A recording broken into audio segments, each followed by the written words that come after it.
Légende ou pas légende, spécial Real Madrid. C'est parti. Et on commence par Gareth Bale. Peut-être moins que certaines, mais oui quand même. Oui quand même, parce qu'il a quand même marqué cette équipe, il a été bon dans les moments importants. Même s'il a été un peu irrégulier, il a quand même des moments et des accomplissements énormes à Madrid. Les gens se rappelleront de Gareth Bale au Real. Il a des primes légendaires. On est d'accord. Isco, pour moi, il manque quelque chose.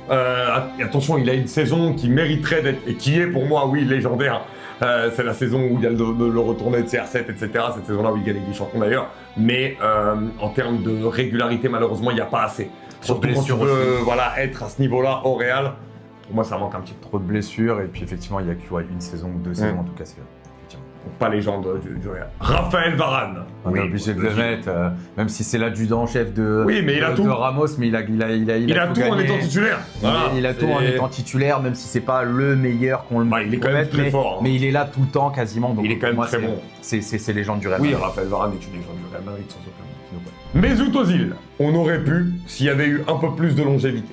Malheureusement, je pense qu'on s'en rappellera pas, notamment au titre de mec.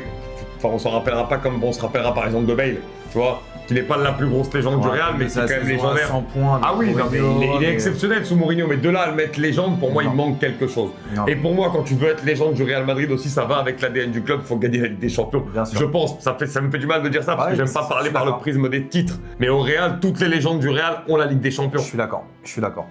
Il a des gestes légendaires, mais malheureusement... Il a pas il peut pas être légende du Real Madrid. Angel Di Maria. Bah oui, parce que il a fait partie de l'équipe de Mourinho, mais lui derrière, il a montré aussi avant de partir, notamment dans la fameuse Décima, dans laquelle il a été un acteur majeur. En plus, c'est le meilleur joueur en se mettant. Ah oui, en plus en se mettant à un autre poste que le sien de base, donc il faut quand même avoir l'intelligence et le niveau pour se remettre à ce poste-là. Il l'a très bien fait.